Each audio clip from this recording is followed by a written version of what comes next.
அளவுக்கு நான் வர்றதுக்கு ஒரு முக்கிய காரணமாக ஒரு ஊக்கம் கொடுத்த உங்களை மாதிரி வியூவர்ஸ்.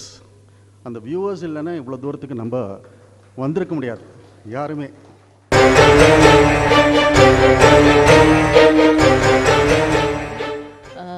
எங்கள் அம்மா என்னை காத்து கொண்டு வந்து கையில் ஒப்படைச்சது வந்து பாம்பே சாணக்கியா சார் கிட்ட. ப்ரொஃபஷ்னலாக எனக்கு அம்மா ஒருத்தங்க சென்னையில் இருக்காங்கன்னா ப்ரொஃபஷ்னலாக எனக்கு அம்மான்னு சொல்லிக்கணும்னா அவர் தான் எனக்கு அம்மா.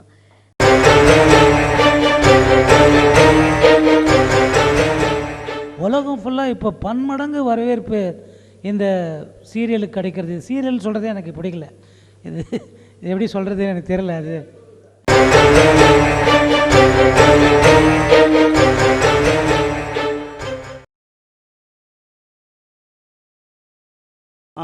அதுக்கு முன்னாடி இன்னொரு முக்கியமான நபரை பற்றி நான் இங்கே குறிப்பிட விரும்புகிறேன்.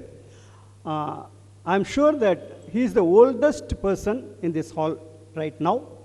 அண்ட் அவரை வந்து எனக்கு ஐ திங்க் தட் ஒரு கிட்டத்தட்ட 55 வருஷமாக எனக்கு தெரியும் அவரை. ஏன்னா கோலிவாடாவில், நான் பாம்பேயில் கோலிவாடாவில் இருந்தேன். அங்கேருந்து அவரை பழக்கம். அப்புறம் நெடுப்பரை விட்டு போச்சு. அப்புறம் மறுபடியும் இது பழக்கம் ஏற்பட்டது. எதுக்கு சொல்கிறேன்னா, மெட்ராஸில் இருந்தபோது என்னோடய ட்ராமாலாம் விடாமல் வந்து பார்த்துட்டு இருந்தார். அப்போ அவர் வயசு சொல்லிடுறேன், 95 வயசு.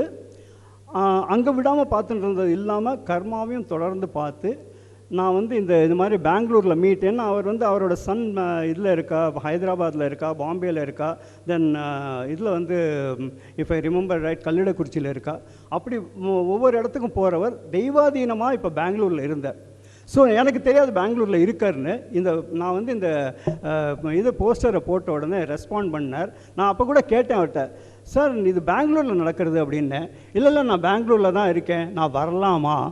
சார் என்ன சார் இப்படி கேட்கல, அவசியம் நீங்கள் வாங்கோ அப்படின்னு. ஸோ எனக்கு வந்து வார்த்தைகள் இல்லை. ஏன்னா at 95 he has come to attend this. I would like to introduce that gentleman, Narayanan Yagnyaraman.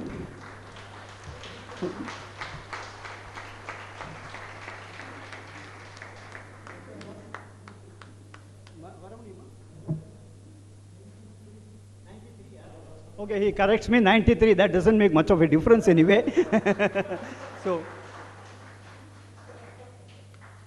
ஏன்னா இவாள மாதிரி அஃப்கோர்ஸ் எல்லாரோட பிளெஸ்ஸிங்ஸும் விஷஸும் வேணும். ஆனால் 93 வயசுலேயும் நம்ம விடாமல் இதை பார்த்துட்டு என்கரேஜ் பண்ணிட்டு இருக்கார்.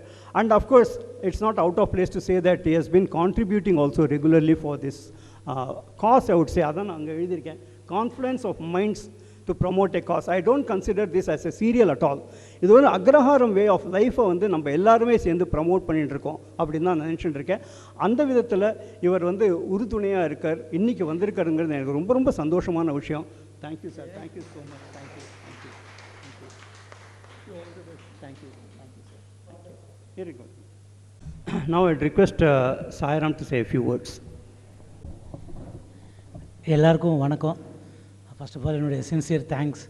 இந்த மாதிரி ஒரு நல்ல நிகழ்ச்சியில் கலந்துக்க எனக்கு சாணக்கிய சார் கொடுத்த வாய்ப்புக்கும் உங்கள் எல்லாருக்கும் தான். அவர் முதலே சொல்லிட்டார், சுருக்கமாக தான் பேசுவாங்க எல்லோரும் அப்படின்ட்டு. யூஸ்வலாக அவர் எழுதி கொடுத்து டைலாக் பேசுவோம், அது வேறு விஷயம். இல்லாமல் பேசும்போது கொஞ்சம் கஷ்டம்.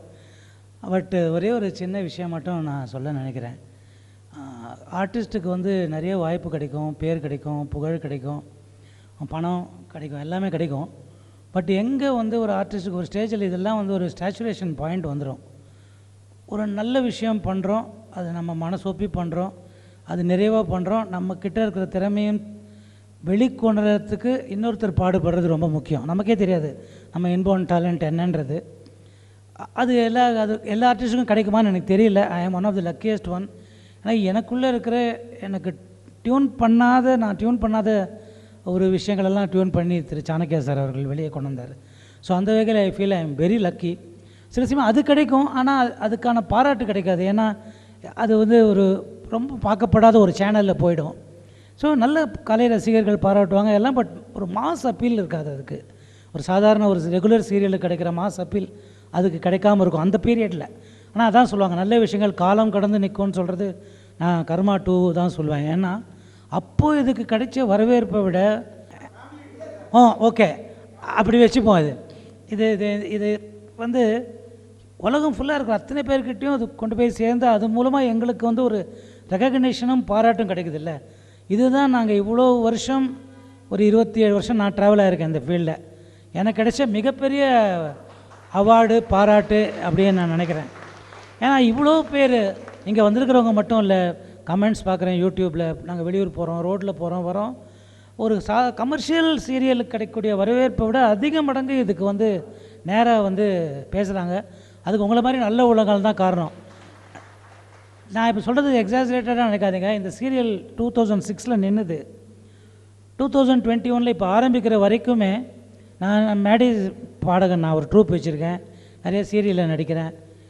நான் போகிற இடத்துல யாராவது ஒருத்தர் வருவாங்க வந்து, சார் அது என்ன சார் பாதியில் நின்று போச்சு, அந்த விஸ்வரூபம் அது அது எதோ பண்ணி ஆரம்பிங்க சார். ஸோ இந்த மாதிரி எவ்வளோ பேருடைய ஒரு வேவ் லெங்க் சேர்ந்து இதை ஆரம்பிச்சிருக்கோன்னு நான் நினைக்கிறேன். அதுதான் கடவுளுடைய சித்தம்.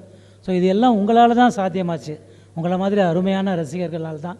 ஸோ உங்கள் மூலமாக எங்களுக்கு கிடைக்கிற அந்த மன திருப்தி அண்ட் அந்த பாராட்டு இது எல்லாம் எங்களுக்கு வந்து ரொம்ப மோட்டிவேட்டிங்காக இருக்குது. Plus the financial support also which we get from so many people. நாங்கள் அவர் கூட போய் ஷூட் பண்ணும்போது வயலில் வெயிலில் வந்து பண்ணிகிட்ருக்கோம். தஞ்சாவூர்லேயும் ஸ்கூட்டரில் வந்து பென்ஷனை ஒருத்தர் வந்து கொடுத்துட்டு போகிறாரு, ஒருத்தர் என்னால் 100 ரூபா தான் முடியும்னு கொடுத்துட்டு போகிறாங்க, ஒரு மாமி வராங்க, நான் வந்து ஒரு 15,000 ரூபாய் நான் கஷ்டப்பட்டு சேர்த்து வச்சுருக்கேன், அதை யூஸ் பண்ணுங்கள் இந்த சீரியல். ஸோ இது வந்து ஆஸ்கார் அவார்டோட பெருசுன்னு நான் நினைக்கிறேன். அவார்டு கூட லாபி பண்ணால் வாங்கிடலாம், பட் ஒருத்தர் பேக்கெட்லேருந்து 5 ரூபா கூட நம்ம வந்து ஏமாற்றி வாங்க முடியாது. ஸோ இதுதான் இந்த சீரியலுக்கு கிடைச்ச மிகப்பெரிய அவார்டு. இது கண்டிப்பாக இன்னும் பெரிய லெவலில் தொடரணும். நாங்களும் தொடர்ந்து இந்த சீரியல் அவருடைய எதிர்பார்ப்புக்கு ஏற்ற மாதிரி நல்லா நடித்து அவர் எதிர்பார்க்குற அந்த ஒரு ரிசல்ட்டை கொடுக்கணும். ஸோ ஆண்டவன்கிட்ட வேண்டிக்கிட்டு, அந்த ஸ்ரீராமச்சந்திர மூர்த்திக்கிட்ட வேண்டிக்கிட்டு உங்களை எல்லாம் சந்திச்சதில் once again I feel so happy and so proud. Thank you so much.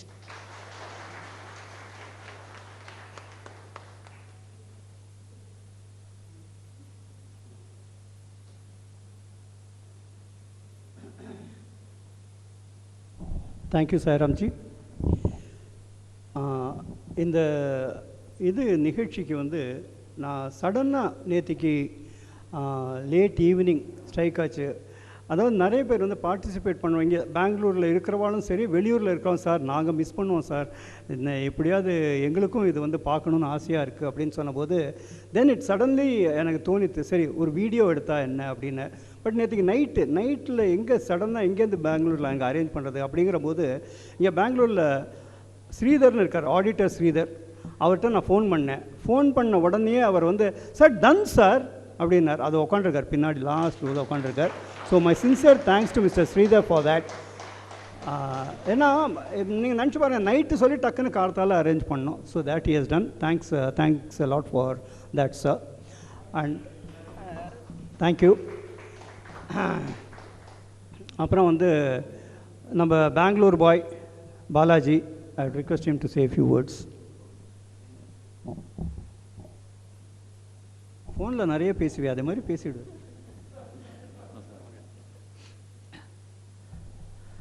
ನಮ್ಮ ಬೆಂಗಳೂರು ರಸಿಕಾಸ್ ಎಲ್ಲರಿಗೂ ಸುಸ್ವಾಗತ. ನಾನು ನಿಮ್ಮ ಬೆಂಗಳೂರು ಹುಡುಗ, நான் பெங்களூர் பையன் தான். சாணக்கியா சார் வந்து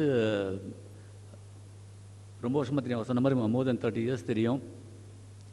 நான் ரெகுலராக நான் சென்னை போகும்போதெல்லாம் நான் அவரை விடாமல் ஹலோன்னு சொல்லி போய் பார்த்து பேசிட்டு வருவேன். எப்போவும் சொல்லி உங்கள் ட்ராமாலாம் கூட நடிக்கிறதுக்கு எனக்கு இன்ட்ரெஸ்ட். அப்படின்னு நாங்கள் பாம்பேலேயே அவரும் ட்ராமாஸ் எல்லாம் கண்டக்ட் பண்ணுவார், நானும் வேறு ட்ரூப்பில் ட்ராமாஸ் எல்லாம் நடிச்சுட்டு இருந்தேன். அதுக்கப்புறம் I came to Bangalore in 1990. So many times I visited him. கேட்டுனே இருப்பேன், ஏதாவது வாய்ப்பு கொடுங்கோ அப்படின்னு. பார்க்கலாம் நீ பெங்களூரில் இருக்கையா, எப்படி முடியும் அப்படின்னு எல்லாம் சொல்லி அப்படியே இது வாங்கிட்டு இருந்தது. அதர்வைஸ் ஐ ரியலி ஃபீல் இந்த 2006 கர்மாவில் probably I should have been a part. ஏன்னா அப்போல்லாம் நான் கொஞ்சம் ஃப்ரீயாக தான் இருந்தேன். somehow it didn't happen. அப்புறம் I went to Dubai, came back in 2017. So வந்த உடனே அப்போ கரெக்டாக அவர் பெங்களூரில் ஒரு ஷார்ட் ஃபிலிம் எடுக்கிறதுக்காக வந்தார். So I keep him updated, நான் என்ன பண்ணுறேன் என்ன இது எல்லாமே அவர்கிட்ட ரெகுலராக we keep in touch. So நான் பெங்களூரில் இருக்கேன் அப்படின்னு தெரிஞ்ச உடனே தென் ஹி செட் இந்த மாதிரி ஒரு ஷார்ட் ஃபிலிம் பண்ணுறேன், கம் அண்ட் கெட் இன்வால்வ் அப்படின்னார். So I went help in the production. அப்புறம் அது பண்ணிச்சே ஒரு சின்ன ரோலும் அதுலேயும் நான் ஆக்ட் பண்ணேன். ஸோ அந்த மாதிரி இட் ஸ்டார்டட். அதுக்கப்புறம் then it there came a situation where he said, I want you to be part of whatever I do from now அப்படின்னார். I said, that's what I have been waiting for and that's my real privilege அப்படின்னு சொன்னேன். அதுக்கப்புறம் சின்ன சின்ன short ஃபிலிம்ஸ்லாம் நிறையா பண்ணியிருக்கார். எல்லாத்துலேயுமே நான் வந்து I'll be there in some role or the other. அப்போ இந்த கர்மா 2 season 2ல I've been very fortunate that he could find a small role for me. I hope that role will get evolved. That only he knows. But anyway, even whatever little நேற்றுக்கு episode நீங்கள் பார்த்துருந்தேன்னா I'm there in that. So I'm so glad I'm part of this karma, and I'm very glad there is a meet happening in Bangalore and I could face all of you together. Thank you so much. And keep supporting, keep encouraging the karma. Thank you so much Balaji. ரமணர்கிட்ட கேட்டேன்னா, ரமண மகரிஷிகிட்ட கேட்டேன்னா எது சிறியது எது பெரியதும்பர். So small big எல்லாம் கிடையாது, எல்லாமே முக்கியமான ரோல் தான். ஏன்னா டெஃபினெட்லி அந்த ரோல் டெவலப் பண்ணுவேன், டோன்ட் வரி அபவுட் தேட்.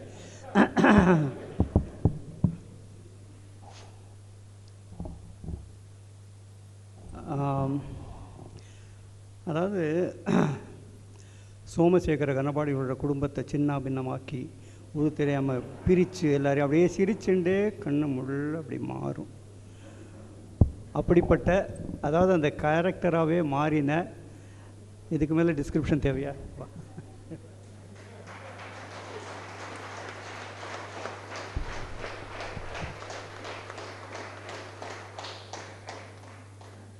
எல்லாருக்கும் வணக்கம். அந்த கேரக்டராக கேமரா முன்னாடி தான் அப்படி, அதுக்கு பின்னாடி அப்படி இல்லை. ரொம்ப சந்தோஷமாக இருக்குது இவ்வளோ தூரம் வந்து உங்கள் எல்லாரையும் மீட் பண்ணுறதுல. ரசிகாஸ்ன்னு சொல்லும்போதே ரொம்ப பெருமையாக இருக்குது. ஒரு சின்ன கதை, ஆக்சுவலி எனக்கு பெருசாக பேச வராது, பட் இதை கண்டிப்பாக இதை ஷேர் பண்ணி ஆகணும். எல்லோரும் அஃப்கோர்ஸ் அம்மா குழந்தை பிறக்கிறது அம்மாவோட கையில், அம்மா தான் அடப் காக்கிற மாதிரி காத்து கொண்டு வந்து ஒரு இடம் வரைக்கும் விடுவாங்க எல்லாரையும். அதே மாதிரி எங்கள் அம்மா என்னை காத்து கொண்டு வந்து கையில் ஒப்படைச்சது வந்து பாம்பே சாணக்கியா சார்கிட்ட. ப்ரொஃபஷ்னலாக எனக்கு அம்மா ஒருத்தங்க சென்னையில் இருக்காங்கன்னா ப்ரொஃபஷ்னலாக எனக்கு அம்மான்னு சொல்லிக்கணும்னா அவர் தான் எனக்கு அம்மா, சாணக்கியா சார்.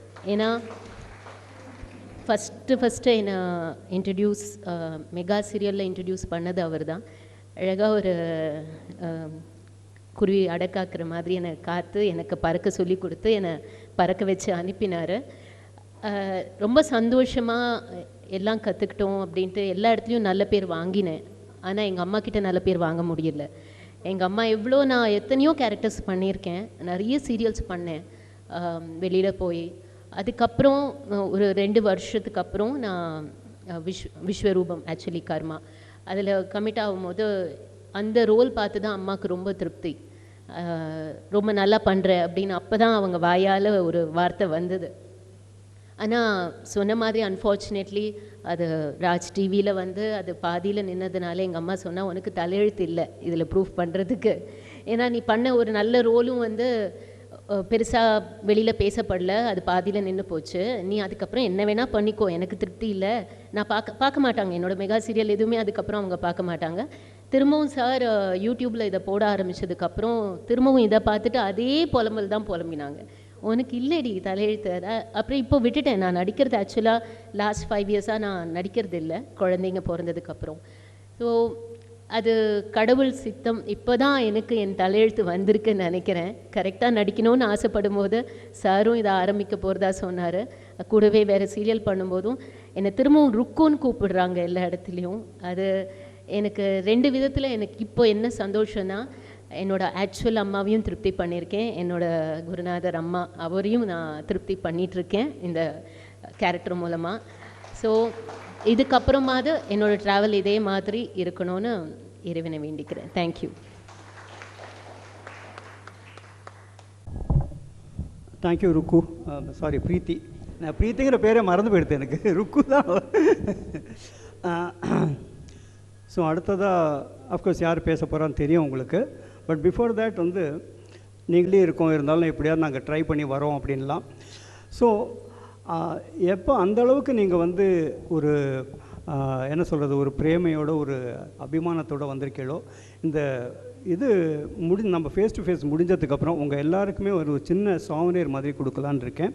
அது வந்து அந்த எக்ஸிட்டில் வந்து they will give it you. ஒரு டிசிப்ளினோட எல்லோரும் ஆர்டரில் வாங்கிக்கலாம். ஏதோ எங்கள் கர்மா சார்பில் we thought that we should honour each and every one of you.